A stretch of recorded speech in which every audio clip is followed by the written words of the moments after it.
ಬಹುನಿರೀಕ್ಷಿತ ಪರಿಷತ್ ಚುನಾವಣೆಯ ಫಲಿತಾಂಶ ಹೊರಬಿದ್ದಿದೆ. ದೋಸ್ತಿ ಪಾಳಯದ ಲೆಕ್ಕಾಚಾರ ಉಲ್ಟಾಪಲ್ಟಾ ಆಗಿದೆ. 7 ಸ್ಥಾನಗಳಿಗೆ 8 ಅಭ್ಯರ್ಥಿಗಳ ನಡುವೆ ನಡೆದಿದ್ದ ಪೈಪೋಟಿಯಲ್ಲಿ ಕಾಂಗ್ರೆಸ್ನ 5, ಬಿಜೆಪಿಯ 2 ಗೆದ್ದಿದ್ರೆ ಜೆಡಿಎಸ್ಗೆ ಮುಖಭಂಗ ಆಗಿದೆ. ಜೆಡಿಎಸ್ನ 7 ಶಾಸಕರು, 4 ಬಿಜೆಪಿ ಶಾಸಕರು ಕ್ರಾಸ್ ವೋಟಿಂಗ್ ಮಾಡಿದ್ದಾರೆ. ಜೆಡಿಎಸ್ನಲ್ಲಿ 18 ಶಾಸಕರಿದ್ದರೂ ತಮ್ಮ ಅಭ್ಯರ್ಥಿಗೆ ಕೇವಲ 14 ಮತಗಳು ಮಾತ್ರ ಬಿದ್ದಿದ್ದಾವೆ. ಹಾಗಾದರೆ ಯಾರ್ಯಾರಿಗೆ ಎಷ್ಟು ಮತಗಳು ಸಿಕ್ಕಿದಾವೆ ಅನ್ನೋದನ್ನು ನೋಡ್ತಾ ಹೋಗೋಣ. ಕಾಂಗ್ರೆಸ್ ಪಡೆದ ಮತ BK ಹರಿಪ್ರಸಾದ್ 30 ಮತಗಳನ್ನು ಪಡೆದು ಗೆದ್ದಿದ್ದಾರೆ. ಅಂದರೆ ಈ ಪ್ರತಿ ಅಭ್ಯರ್ಥಿ ಗೆಲುವಿಗೆ 28 ಮತಗಳ ಅನಿವಾರ್ಯತೆ ಇರುತ್ತೆ. ಸೊ ಇಲ್ಲಿ BK ಹರಿಪ್ರಸಾದ್ 30 ಅವರು ಗೆದ್ದಿದ್ದಾರೆ 30 ಮತಗಳಿಂದ. ಜೊತೆಗೆ ಕಾಂಗ್ರೆಸ್ನ ಇನ್ನೊಬ್ಬ ಅಭ್ಯರ್ಥಿ ತಿಪ್ಪಣ್ಣ ಕಮಕನೂರು 30 ಮತಗಳನ್ನು ಪಡೆದುಕೊಂಡು ಗೆದ್ದಿದ್ದಾರೆ. ಜೊತೆಗೆ PV ಮೋಹನ್ 29 ಮತಗಳನ್ನು ಪಡೆದು ಗೆಲುವನ್ನು ಸಾಧಿಸಿದ್ದಾರೆ. ಮಳವಳ್ಳಿ ಶಿವಣ್ಣ 30 ಮತಗಳನ್ನು ಪಡೆಯುವ ಮುಖೇನ ಗೆಲುವು ಸಾಧಿಸಿದ್ದಾರೆ. ಭಾಳ ಇಂಟ್ರೆಸ್ಟಿಂಗ್ ಆಗಿದ್ದಂಥ ಸ್ಪರ್ಧಿ ಅಂತ ಅಂದರೆ ಅದು ಕಾಂಗ್ರೆಸ್ನ 5ನೇ ಸ್ಪರ್ಧಿ ವಿನಯ್ ಕಾರ್ತಿಕ್ ಅವರು 32 ಮತಗಳನ್ನು ಪಡೆದುಕೊಂಡು ಗೆದ್ದು ಬೇಗಿದ್ದಾರೆ. ಇಲ್ಲಿ 5ನೇ ಅಭ್ಯರ್ಥಿಯ ಗೆಲುವು ಸ್ವಲ್ಪ ಕಷ್ಟ. ಯಾಕೆ ಅಂತ ಅಂದರೆ 5-6 ಮತಗಳ ಒಂದು ಕೊರತೆಯನ್ನು ಕಾಂಗ್ರೆಸ್ ಅನುಭವಿಸ್ತಾ ಇತ್ತು. ಸೊ ಆ ನಿಟ್ಟಿನಲ್ಲಿ ವಿನಯ್ ಕಾರ್ತಿಕ್ ಅವರು ಕೂಡ ಗೆದ್ದು ಬೇಗಿದ್ದಾರೆ. ಅದು ಬರೋಬ್ಬರಿ 32 ಮತಗಳನ್ನು ಪಡೆಯುವ ಮೂಲಕ. ಅಂದರೆ ಕಾಂಗ್ರೆಸ್ನ ಪಡೆದಂಥ ಒಟ್ಟು ಮತಗಳೆಷ್ಟು ಗೊತ್ತಾ? 151. ಕಾಂಗ್ರೆಸ್ನ ಬಳಿ ಇದ್ದಂಥ ಮತಗಳೆಷ್ಟು? 135 ಶಾಸಕರಿದ್ದಾರೆ. ಆದರೆ ಇಲ್ಲಿ ಎಕ್ಸ್ಟ್ರಾ 151 ಆಗಿದೆ ಟೋಟಲ್ ಎಲ್ಲ ಸೇರಿ. ಪಡೆದ ಹೆಚ್ಚುವರಿ ಮತಗಳೆಷ್ಟು? 16. ಅಂದರೆ ಬೇರೆ ಬೇರೆ ಈಗ JDSನಿಂದ ಮತ್ತು BJPಯಿಂದ ಮತಗಳು ಬಂದಿರುವಂಥ ಸಾಧ್ಯತೆ ಇದೆ. ಪಕ್ಷೇತರ ಶಾಸಕರು ಏನಿದ್ದಾರಲ್ಲ ಅವರು ಕೂಡ ಕಾಂಗ್ರೆಸ್ಗೆ ಮತ ಹಾಕಿದ್ದಾರೆ. ಇನ್ನು ಕಾಂಗ್ರೆಸ್ ಪರ ಬಂದಂಥ ಮತಗಳು, ಕಾಂಗ್ರೆಸ್ಗೆ ಬಂದ ಹೆಚ್ಚುವರಿ 16 ಮತಗಳು ಬಂದಿದ್ದಾವೆ ಹೆಚ್ಚುವರಿಯಾಗಿ. ಸೋಮಶೇಖರ್ ಹೆಬ್ಬಾರ್ 2 ಮತಗಳು ಖಾಯಂ ಆಗಿದ್ವು, ಬಂದೇ ಬರ್ತವೆ ಅನ್ನೋದು ಒಂದು ಕನ್ಫರ್ಮ್ ಇತ್ತು. ST ಸೋಮಶೇಖರ್ ಮತ್ತು ಹೆಬ್ಬಾರ್ ಅವರು ಆ ನಿಟ್ಟಿನಲ್ಲಿ ಬಹಿರಂಗವಾಗಿಯೇ ಹೇಳಿದ್ದಾರೆ ಅವರು, ನಾವು ಕಾಂಗ್ರೆಸ್ಗೆ ವೋಟ್ ಹಾಕಿದ್ದೀವಿ ಅಂತ ಹೇಳಿ. ಇನ್ನು ಪಕ್ಷೇತರರ ಮತಗಳು ಒಟ್ಟು 3 ಮತಗಳು ಬಂದಿದ್ದಾವೆ. ಉಳಿದದ್ದು 11 ಮತಗಳು. 11 ಮತಗಳಲ್ಲಿ JDSನಿಂದ ಎಷ್ಟು ಮತಗಳು ಬಂದಿದ್ದಾವೆ? BJPಯಿಂದ ಬಂದಂಥ ಮತಗಳೆಷ್ಟು? 11 ಮತಗಳು ಎಕ್ಸ್ಟ್ರಾ ಬಂದಿರೋದು ಅಂದರೆ JDS ಮತ್ತು BJPಯಿಂದ. BJP ಪಡೆದ ಮತ ಫಲಿತಾಂಶ ಎಷ್ಟು ಅನ್ನೋದನ್ನು ಗಮನಿಸ್ತಾ ಹೋಗೋಣ. 2 ಅಭ್ಯರ್ಥಿಗಳು ಕೂಡ ಗೆದ್ದು ಬೇಗಿದ್ದಾರೆ BJPಯಿಂದ, ಲಿಂಗರಾಜು ಪಾಟೀಲ್ ಮತ್ತು ರಘು ಕೌಟಿಲ್ಯ. ಅದರಲ್ಲಿ ಲಿಂಗರಾಜು ಪಾಟೀಲ್ ಅವರು ತೆಗೆದುಕೊಂಡಿರುವಂಥ ಮತಗಳು 27, ರಘು ಕೌಟಿಲ್ಯ ಅವರು ಪಡೆದುಕೊಂಡಿರುವಂಥ ಮತಗಳು 29. ಸೊ ಆ ನಿಟ್ಟಿನಲ್ಲಿ 2 ಕೂಡ ಗೆದ್ದು ಬೇಗಿದ್ದಾರೆ. BJPಗೆ ಪರ ಬಂದ ಮತಗಳು, BJPಯ ಮತಗಳು ಟೋಟಲ್ ಆಗಿರೋದು 62. ಇನ್ನು ಪಕ್ಷೇತರ ಅಭ್ಯರ್ಥಿ ಜನಾರ್ದನ್ ರೆಡ್ಡಿ 1 ಮತ, ಅದಾದ ನಂತರ ಉಚ್ಚಾಟಿತ ಶಾಸಕ ಯತ್ನಾಳ್ ಅವರು 1 ಮತ, 2 ಸೇರಿದರೆ 64 ಆಯಿತು. ಸೊ BJPಗೆ ಬಂದಂಥ ಮತಗಳು 56. ಉಳಿದ 8 ಮತಗಳು ಎಲ್ಲಿ ಹೋಯಿತು ಅನ್ನೋ ಪ್ರಶ್ನೆ ಸಹಜವಾಗಿ ಈಗ ಕಾಡ್ತಾ ಇದೆ. ಒಂದಲ್ಲ ಎರಡಲ್ಲ 8 ಮತಗಳು ಎಲ್ಲಿ ಹೋಯಿತು, ಎಲ್ಲಿ ಹೋದವು? ಅಂದರೆ ಅವರು ಕಾಂಗ್ರೆಸ್ಗೆ ವೋಟ್ ಹಾಕ್ಬಿಟ್ರ ಉಳಿದಂಥ ಶಾಸಕರು 8 ಜನ. ಇನ್ನು JDS ಪಡೆದ ಮತ ಫಲಿತಾಂಶ, ಗೋವಿಂದರಾಜು ಅವರು ಸ್ಪರ್ಧೆ ಮಾಡಿದರು JDSನಿಂದ. ಸೊ ಆ ನಿಟ್ಟಿನಲ್ಲಿ ಅವರಿಗೆ 14 ಮತಗಳು ಬಂದಿದ್ದಾವೆ. ವಿಚಿತ್ರ ಇದು. JDSನ ಟೋಟಲ್ ಶಾಸಕರು ಎಷ್ಟಿದ್ದಾರೆ? 18 ಇದ್ದಾರೆ. 18 ಬಂದಿಲ್ಲ, 14 ಬಂದಿದೆ. JDSನ ಮತಗಳು 18, JDSಗೆ ಬಂದ ಮತಗಳು 14. ಉಳಿದ 4 ಮತಗಳು ಎಲ್ಲಿ ಹೋಯಿತು ಹಾಗಾದರೆ? ಅಂದರೆ ಅದು ಕೂಡ ಕಾಂಗ್ರೆಸ್ಗೆ ಹೋಯ್ತಾ?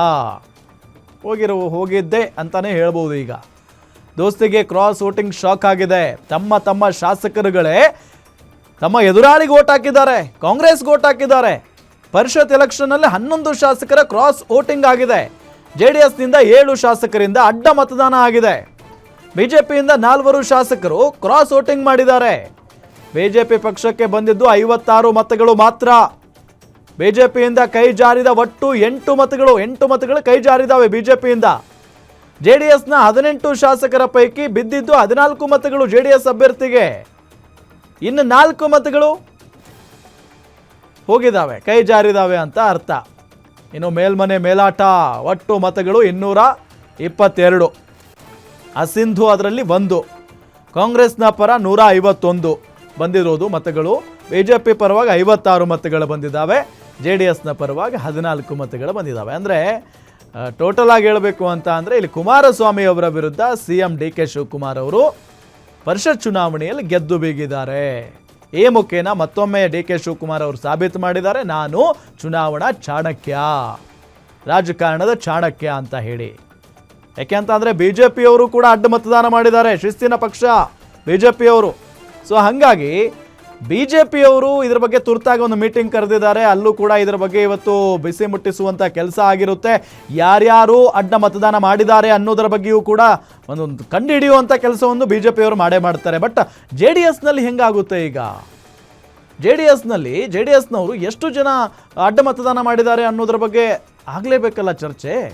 ಅದನ್ನು ಕುಮಾರಸ್ವಾಮಿಯವರು ಎಷ್ಟು ಗಂಭೀರವಾಗಿ ತೆಗೆದುಕೊಂಡು ಅದನ್ನು ಕಂಡು ಹಿಡಿಯುವಂಥ ಕೆಲಸ ಮಾಡ್ತಾರೆ. ಅಂಥವ್ರಿಗೆ ಬುದ್ಧಿ ಕಲಿಸುವಂಥ ಕೆಲಸ ಎಷ್ಟರ ಮಟ್ಟಿಗೆ ಮಾಡ್ತಾರೆ ಅಂತ. ಯಾಕೆಂದರೆ ಆ ಪಕ್ಷದ ಚಿಹ್ನೆಯಿಂದ ಗೆದ್ದು ಬೇರೆ ಪಕ್ಷಕ್ಕೆ ಓಟ್ ಹಾಕ್ತಾರೆ ಅಂತ ಅಂದರೆ ಅದು ನಿಜಕ್ಕೂ ಕೂಡ ವಂಚನೆ, ಆ ಪಕ್ಷಕ್ಕೆ ಮಾಡಿರುವಂಥ ದ್ರೋಹ ಅದು. ಅದರಲ್ಲೂ ಮುಂದಿನ ವಿಧಾನಸಭಾ ಚುನಾವಣೆಯ ದಿಕ್ಸೂಚಿ ಅಂತ ಕರಿತಾ ಇರುವಂಥ ಒಂದು ಚುನಾವಣೆ ಇದು, ಪರಿಷತ್ ಚುನಾವಣೆ. ಸೊ ಹಾಗಾಗಿ ಈ ಅಡ್ಡ ಮತದಾನವನ್ನು ಮಾಡಿದಾರಲ್ಲ ಎಲ್ಲ ಶಾಸಕರು ಮುಂದಿನ ದಿನಗಳಲ್ಲಿ ಮುಂದಿನ ವಿಧಾನಸಭಾ ಚುನಾವಣೆಯಲ್ಲಿ ಡೈರೆಕ್ಟಾಗಿ ಕಾಂಗ್ರೆಸ್ಗೆ ಹೋಗೋಲ್ಲ ಅನ್ನೋದಕ್ಕೆ ಏನು ಗ್ಯಾರಂಟಿ? 100% ಕಾಂಗ್ರೆಸ್ ಪರ ಒಲವಿದ್ದಕ್ಕೇನೆ ಅವರು ಕಾಂಗ್ರೆಸ್ ಅಭ್ಯರ್ಥಿಗಳು ವೋಟ್ ಹಾಕಿದ್ದಾರೆ ಅನ್ನೋದು ಭಾಳ ಸ್ಪಷ್ಟ. ಸೊ ಆ ನಿಟ್ಟಿನಲ್ಲಿ ತಮ್ಮ ಪಕ್ಷಗಳಿಗೆ ದ್ರೋಹ ಬಗೆದು ಕಾಂಗ್ರೆಸ್ಗೆ ಮತ ಹಾಕಿ ಕಾಂಗ್ರೆಸ್ನ ಅದ್ಭುತವಾದಂಥ ಲೀಡ್ನಿಂದ ಎಲ್ಲ ಅಭ್ಯರ್ಥಿಗಳನ್ನು ಗೆಲ್ಲಿಸುವಲ್ಲಿ ಕಾಂಗ್ರೆಸ್, BJP, JDSನ ಶಾಸಕರು ಯಶಸ್ವಿಯಾಗಿದ್ದಾರೆ.